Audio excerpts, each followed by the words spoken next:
नमस्कार साथियों, राहुल जी का स्वागत है। हमारे साथ राजस्थान के मुख्यमंत्री अशोक गहलोत जी, छत्तीसगढ़ के मुख्यमंत्री भूपेश बघेल जी, हेलो,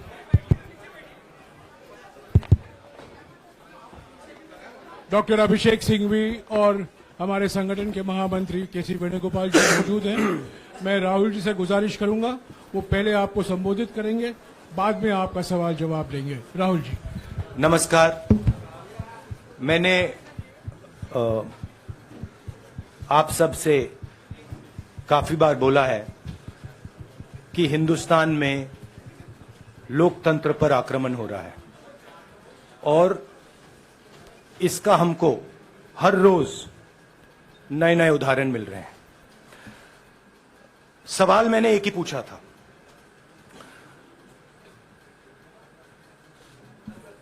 फाउंडेशन पे जाता हूं, अदानी जी की शेल कंपनीज हैं, अदानी जी की शेल कंपनीज हैं, उसमें 20,000 करोड़ रुपया किसी ने इन्वेस्ट किया। अदानी जी का पैसा नहीं है, का पैसा नहीं है। अदानी जी का इंफ्रास्ट्रक्चर बिजनेस है, पैसा किसी और का है। सवाल यह है, ये जो 20,000 करोड़ रुपए हैं, ये किसके हैं? ये सवाल मैंने पूछा। मैंने पार्लियामेंट हाउस में प्रूफ देके, जो मीडिया रिपोर्ट से मैंने निकाला, अदानी जी और नरेंद्र मोदी जी के रिश्ते के बारे में डिटेल में बोला। रिश्ता नया नहीं है, रिश्ता पुराना है। जब नरेंद्र मोदी जी गुजरात के सीएम बने थे, तब से रिश्ता है और उसके बहुत सारे पब्लिक प्रूफ्स हैं। हवाई जहाज में मैंने फोटो दिखाई, नरेंद्र मोदी जी बड़े कंफर्ट में बैठे हुए थे अपने दोस्त, अपने मित्र के साथ। पार्लियामेंट में मैंने दिखाई। यह सवाल मैंने पूछा। फिर मेरी स्पीच को एक्सपंज किया गया। मैंने स्पीकर को डिटेल चिट्ठी लिखी, पॉइंट बाय पॉइंट, कि मैंने कहा कि एयरपोर्ट्स अदानी जी को रूल बदल के दिए गए हैं। ये लीजिए रूल की कॉपी, उसको बदला गया है। चिट्ठी लिखी, कोई फर्क नहीं पड़ा। फिर मेरे बारे में मंत्रियों ने पार्लियामेंट में झूठ बोला, बोला कि मैंने विदेशी ताकतों से मदद मांगी। मैंने ऐसी कोई बात नहीं की है। मैंने कहा स्पीकर से, मैंने जाके कहा, स्पीकर सर, पार्लियामेंट का नियम है कि अगर किसी मेंबर पर कोई एक्यूजेशन लगाता है तो उस मेंबर को जवाब देने का हक होता है। मैंने एक चिट्ठी लिखी,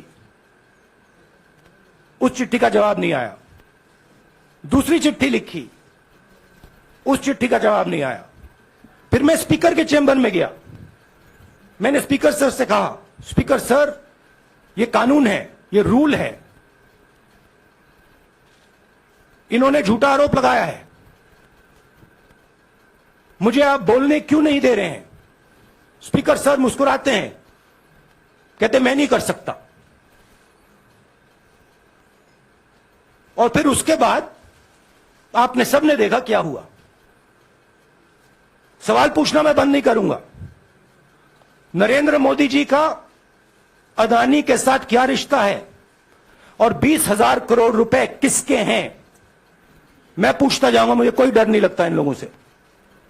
और अगर ये सोचें कि मुझे डिस्क्वालीफाई करके, धमका के, जेल में डाल के मुझे बंद कर सकते, नहीं, मेरी वो हिस्ट्री नहीं है। मैं हिंदुस्तान के लोकतंत्र के लिए लड़ रहा हूं और मैं हिंदुस्तान के लोकतंत्र के लिए लड़ता रहूंगा। किसी चीज से नहीं डरता हूं, यह सच्चाई है। अब आप सवाल पूछिए। एक एक करके प्लीज. हाँ मोहित. I'll say it in English also. Sorry.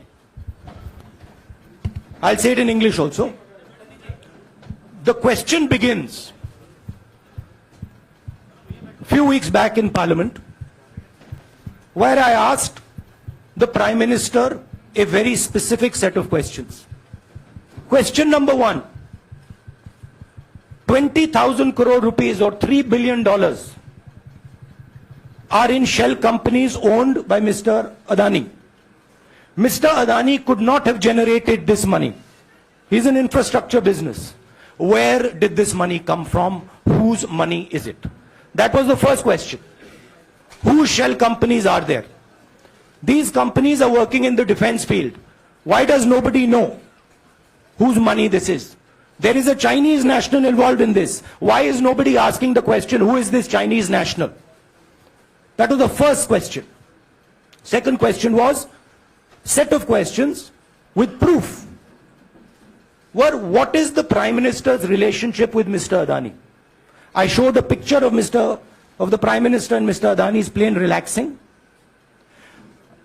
I gave documentation about the defense industry, about the airports, about statements made in Sri Lanka, about statements made in Bangladesh, pictures of Mr. Narendra Modi sitting with the State Bank chairman in Australia. And I put this proof on the table. Immediately after that, the BJP started its work. My speech was expunged. I wrote a letter to the Speaker with a detailed explanation on the defense industry, on the airports, with press clippings, supporting documents, legal documents, and said, this is the supporting foundation of my speech. I have not made this speech, I have not invented this. This is detailed research, here it is. Nothing happened. Nothing was revoked. My speech today is not part of the record of Parliament. The same, by the way, was done with Mr. Kharge.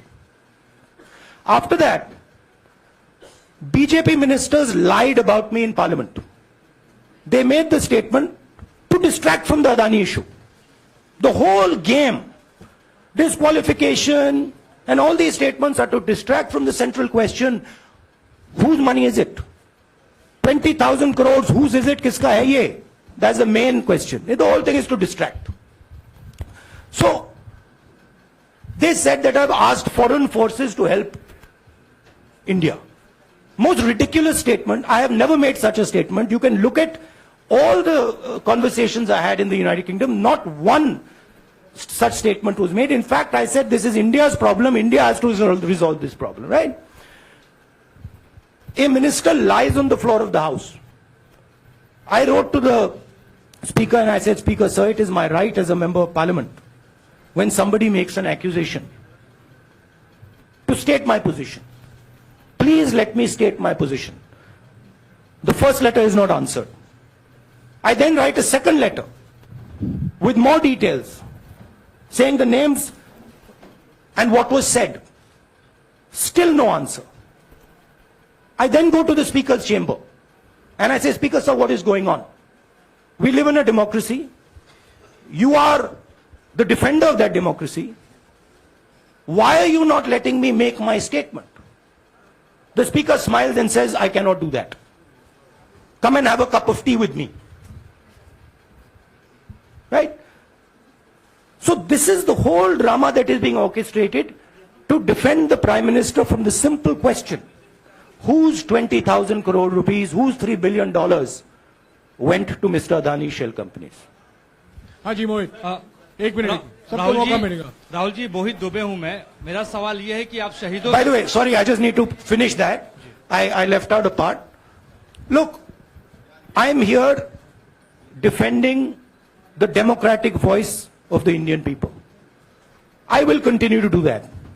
I'm not scared of these threats, of these disqualifications, of these allegations, of these prison sentences. I don't care. I'm not scared of them. Okay? These people don't understand me yet. I am not scared of them. They are used to everybody being scared of them. I am not scared of them. Right? And I will continue to ask the question, what is the Prime Minister's relationship with Mr. Adani? It is an old relationship. It is a relationship that began when he was Chief Minister of Gujarat. Mr. Adani constructed the idea of Resurgent Gujarat, organized all that. This is a partnership. It's a close partnership. I'm going to keep asking that question. Rahul ji, मैं मोहित दुबे हूं। मेरा सवाल यह है कि आप शहीदों के परिवार से आते हैं। आपकी दादी भी डिस्क्वालीफाई हुई, जनता के बीच गई, आप सत्ता में वापस आए। आज के दौर में राहुल गांधी भी डिस्क्वालीफाई हो गए हैं क्योंकि तमाम आपने इश्यूज को उठाया, चीन के इश्यूज को उठाया। क्या राहुल गांधी भी जनता के बीच में जाएंगे और वही वापसी फिर से करेंगे? राहुल गांधी भारत जोड़ो यात्रा में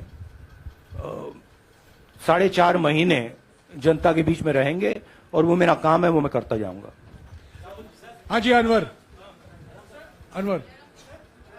आज के हिंदुस्तान में जो पहले राजनीतिक पार्टियों को सपोर्ट मिलती थी, मीडिया से मिलती थी, बाकी इंस्टीट्यूशन से मिलती थी, वो नहीं मिलती है। तो ऑपोजिशन की पार्टीज को एक ही रास्ता है, जनता के बीच में जाने का। हाँ जी अनवर। सर, भारतीय जनता पार्टी ने आप पर ओबीसी समुदाय के अपमान का आरोप लगाया है। इस पर आप क्या जवाब देना चाहेंगे भारतीय जनता पार्टी को? मैं पिछले भारत जोड़ो यात्रा में, आप मेरी कोई भी स्पीच देख लीजिए, मैं वहां कह रहा हूं सब समाज एक हैं, सबको एक साथ चलना चाहिए, भाईचारा होना चाहिए, नफरत नहीं होनी चाहिए, हिंसा नहीं होनी चाहिए। तो मेरी पोजीशन बिल्कुल क्लियर है। ये ओबीसी का मामला नहीं है, ये नरेंद्र मोदी जी और अदानी जी के रिश्ते का मामला है। 20,000 करोड़ रुपए जो अदानी जी को पता नहीं कहां से मिले, उसके बारे में मैं सवाल पूछ रहा हूं और उसका जवाब चाहिए। बीजेपी ध्यान को भड़काने की कोशिश करती है, कभी ओबीसी की बात करेगी, कभी विदेश की बात करेगी, कभी कुछ और बात करेगी, कभी डिस्क्वालिफिकेशन की बात करेगी, मगर सवाल यही है 20,000 करोड़ रुपए, $3 बिलियन किसका था? संजय मिश्रा। और वो अदानी का पैसा नहीं हो सकता। संजय मिश्रा।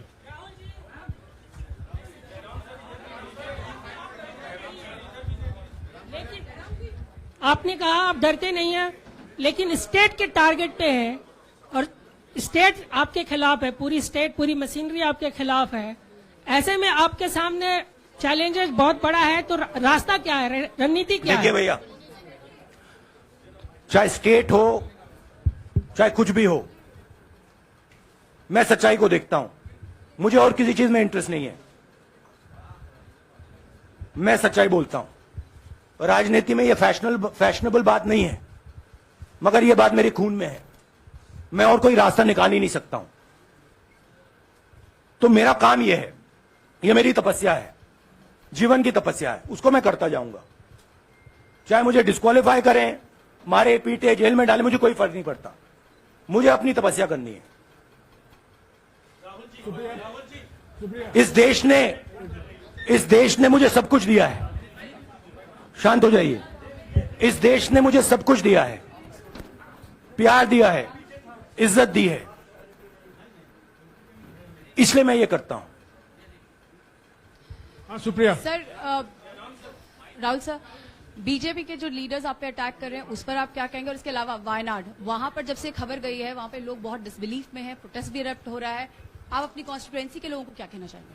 नहीं, मैंने सोचा है कि मैं अपनी, देखिए मैंने कॉन्स्टिट्यूएंसी में भी बोला कि वायनाड के लोगों के साथ मेरा पारिवारिक रिश्ता है, फैमिली प्यार का रिश्ता है। तो मैंने सोचा कि मैं वायनाड के लोगों के लिए अपनी एक चिट्ठी लिखूं उनके लिए कि मेरे दिल में उनके लिए क्या है, तो वो तो मैं रिजॉल्व कर दूंगा। उनका, देखिए, बीजेपी के नेताओं का काम यही है। देखिए, वो सब नरेंद्र मोदी जी से डरते हैं, कारण आप जानते हो। नरेंद्र मोदी जी ने कहा कि देखिए ध्यान हटाना है। वो सब जानते हैं अदानी जी और नरेंद्र मोदी जी का रिश्ता, सारे के सारे जानते हैं क्या रिश्ता है, सब जानते हैं, मगर डरते हैं तो अगर नरेंद्र मोदी जी ने उनसे कहा कि भैया ध्यान उधर करो, ध्यान उधर करेंगे। मगर सवाल यही है 20,000 करोड़ रुपए किसका है? हाँ जैनेंद्र राहुल जी पूरी कांग्रेस पार्टी, सर पूरी कांग्रेस पार्टी ये कह रही है कि आप चाहे वो गुजरात की कोर्ट ने आपको सजा सुनाई या आपका निलंबन हुआ, ये सब कुछ केंद्र सरकार प्रधानमंत्री के इशारे पर हो रहा है। लेकिन बीजेपी कह रही है कि कानून ने अपना काम किया है। तो जो ये दलील है कि कानून ने आपको सजा दी है और उसी की वजह से आपका निलंबन भी हुआ है, इस पर आप क्या कहेंगे? देखिए लीगल मैटर पर ये हुआ है। लीगल मैटर है। मैं हिंदुस्तान के लीगल सिस्टम को रिस्पेक्ट करता हूं। मैं लीगल मैटर पे इस प्रेस कॉन्फ्रेंस में बात नहीं करना चाहता हूं। हाँ संजीव, अगर आपके लीगल सवाल होंगे तो आप हमारी लीगल टीम से पूछ लीजिए। Sanjeev 1 minute. Sanjeev,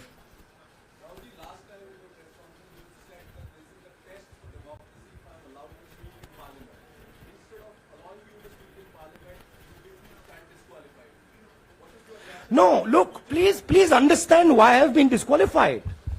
I've been disqualified because the Prime Minister is scared of my next speech. He's scared of the next speech that is going to come on Adani, right? I've seen it in his eyes. So he's terrified of the next speech that is going to come, and they don't want that speech to be in Parliament. That's the issue. That is why first the distraction, now the disqualification. Please don't be confused about this matter. There is a deep relationship between Narendra Modi ji and Mr. Adani. There is a question. 20,000 crore rupees have suddenly arrived in Mr. Adani's shell companies. Where has this money come from? Whose money is it? It is, some of these companies are defense companies. Why is the defense ministry not asking this question? Why is the defense ministry not asking the question? But please explain to us, whose money is this that is being spent on our drone development, that is being spent on our missile development, that is being spent on our ordnance production? Why is the defense ministry not asking this question? हाँ मंजरी please, एक minute मंजरी। सदस्यता की रद्द हुई तो उसके बाद बहुत सारे ऐसे विपक्षी दल जो अभी तक कांग्रेस से दूरी बना के चलते थे वो भी आपके समर्थन में आए। तो आपको क्या लगता है अब वो समय आ गया है जब सारे विपक्ष को एकजुट हो जाना चाहिए? मैं उन सब विपक्षी दलों का धन्यवाद करता हूं कि उन्होंने इस बात में हमारी सपोर्ट की और हम सब मिलके काम करेंगे। रंजीता, जिस बयान को लेकर आपको ये सजा सुनाई गई है, क्या आपको लगता है, आपको अफसोस है उस बयान को लेकर? क्या कहेंगे उस बयान पर? अब देखिए, अब ये लीगल डिस्कशन है, उस पे मैं टिप्पणी नहीं करना चाहता हूं क्योंकि ये कोर्ट में मामला है। मगर मैं जो भी सवाल उठाता हूं वो सोच समझ के उठाता हूं। हाँ जी नीरज। राहुल जी अभी कुछ ही दिन पहले लक्षद्वीप के सांसद मोहम्मद फैजल की सदस्यता गई थी और बाद में हाईकोर्ट ने स्टे कर दिया था।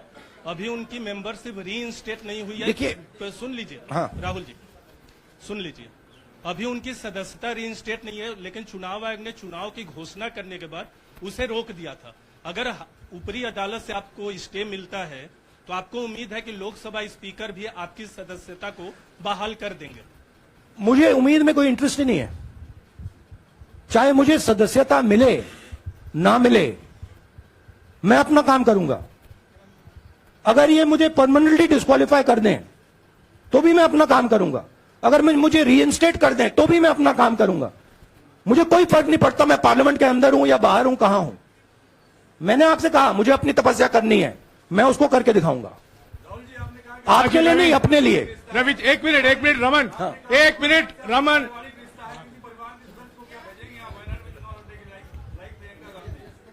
It is not up to me, it is up to Congress president कौन जाएंगे। राहुल जी मेरा सवाल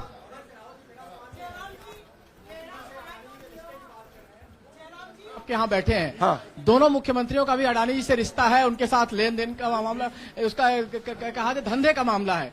लेकिन क्या धंधे ये का मामला नहीं, क्या बात कर रहे हैं ये धंधा रोकेंगे ये लोग? जिनके पास जो भी स्टेट का उनके साथ नाता है, जो भी बिजनेस चल रहा है, वो बिजनेस रोका जाएगा क्या?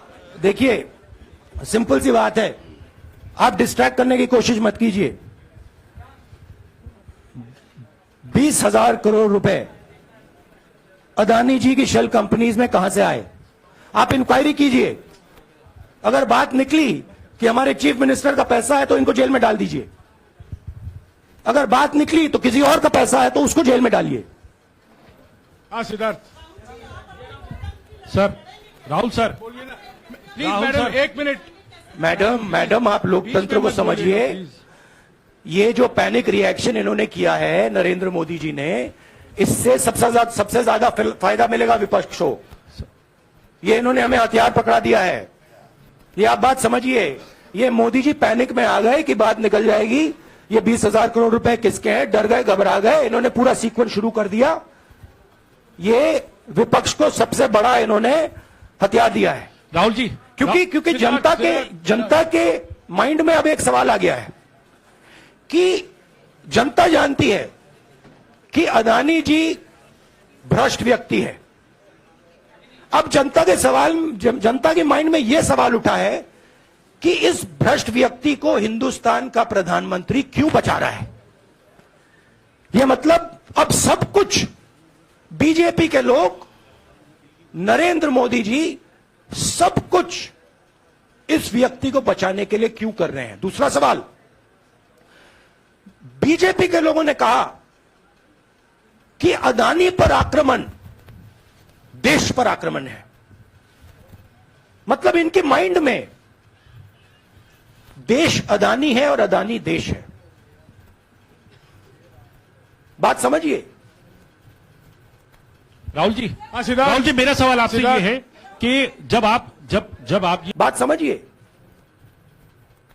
राहुल जी, सिद्धार्थ, राहुल जी, मेरा सवाल आपसे ये सिद्धार्थ। है कि जब आप ये फैसला सामने आया, आपको मैक्सिमम पनिशमेंट जो है इसमें हो सकती है वो आपके लिए मुकर्रर की गई। इस बीच कई लोगों ने यह भी कहा, आपके पार्टी के भी एक सांसद ने कहा कि कम से कम जज को ये देखना चाहिए था कि सामने जो शख्स है वो एक गांधी परिवार से आता है। इस पर आप क्या कहेंगे? और आपको लगता है मैक्सिमम पनिशमेंट जो है आपके केस में, मैक्सिमम पनिशमेंट आपके लिए मुकर्रर की गई, क्या आपको इसके पीछे क्या कहना है आपका? वही मैंने कहा, अगर डिस्ट्रैक्शन करना है, मैक्सिमम पनिशमेंट की तो जरूरत है। मिनिमम पनिशमेंट से बात थोड़ी बनेगी। मैं तो सोच रहा था भैया 5 साल होते, 7 साल होते, 10 साल होते, वो भी मिल जाता। मुझे क्या फर्क पड़ रहा है यार Rajdeep.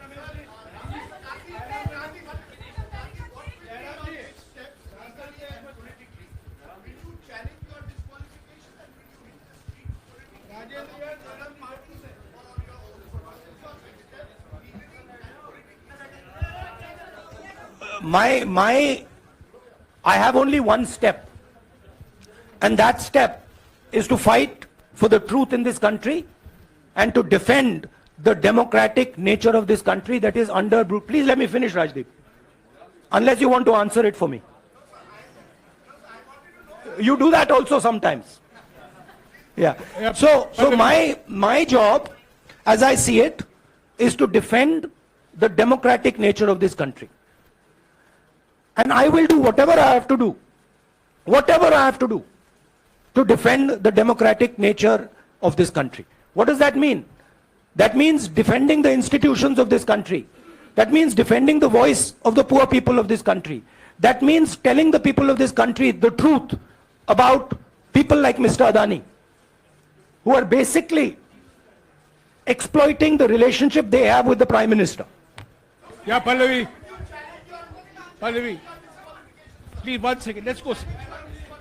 Look, see, these are legal matters. It makes me no difference. I told them, it makes me no difference if I'm disqualified, not qualified, whatever. It makes me no difference. Disqualify me for life.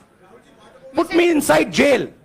I will keep going. I will not stop. Mr. Gandhi, Yeah, Mr. Pallavi. Gandhi, 2 things here. One, are you worried or apprehensive about the political relevance of, say, the opposition and the Congress Do I look party worried to you? One. Second, Do I look worried to you? I'm excited. I'm happy that these people have given me the best gift they could give me. And second, Mr. Gandhi, is that BJP's reaction since yesterday is that if you hadn't torn the ordinance then perhaps you wouldn't be facing the law today. Your response to that? My response to that is that when somebody is guilty of something, they want to distract everybody's attention. Right? If you catch a thief, the first thing he says is, I didn't do it. The second thing he says, look there, look there, look there, look there. Right? That's what the BJP is doing. We have caught 20,000 crore rupees entering Mr. Adani's companies. Nobody knows whose money that is. That money cannot be Mr. Adani's money. He does not generate this type of money. So that money has come from someone. All this, OBC, disqualification, anti-national, all this is to distract from the panic that the Prime Minister is feeling. That his relationship with Mr. Adani is going to be exposed. Let me tell you, that relationship is going to be exposed. Nobody is going to stop that. It is going to happen. Because the opposition is going to press this thing until we find the answer. हाँ रवि सिसोदिया जी को दे दो। राहुल जी जो judgement आया उसको लेकर BJP ने उसको किया है कि आपने ओबीसी का अपमान किया। पूरे देश में प्रेस कॉन्फ्रेंस करने की तैयारी कर रहे हैं कि आपने ओबीसी का अपमान किया था। भैया देखिए, पहला आपका अटेम्प्ट वहां से आया, दूसरा आपका अटेम्प्ट यहां से आया, तीसरा आपका अटेम्प्ट यहां से आया। आप इतनी डायरेक्टली बीजेपी के लिए क्यों काम कर रहे हो?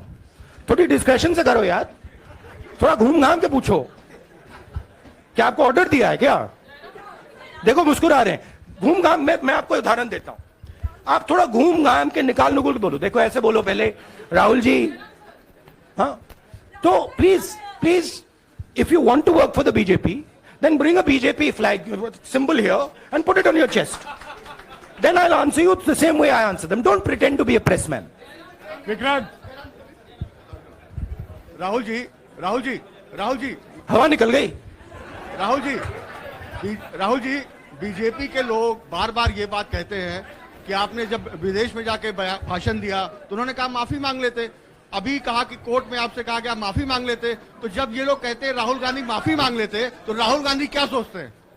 राहुल गांधी सोचता है मेरा नाम सावरकर नहीं है, मेरा नाम गांधी है। गांधी किसी से माफी नहीं मांगता। और मैंने कहा, पार्लियामेंट हाउस में कहा कि भैया मुझे बोलने दीजिए ना, एक बार तो बोलने दीजिए।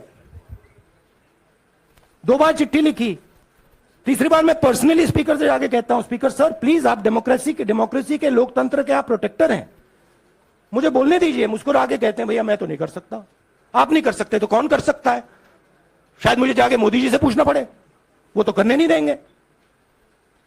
तो मेरा जो पॉइंट है, इस देश में लोकतंत्र खत्म हो गया है। इस देश के लोग जो इनके दिल में है, हमारे दिल में है, बोल नहीं सकते हैं। इस देश के इंस्टीट्यूशन पर आक्रमण हो रहा है।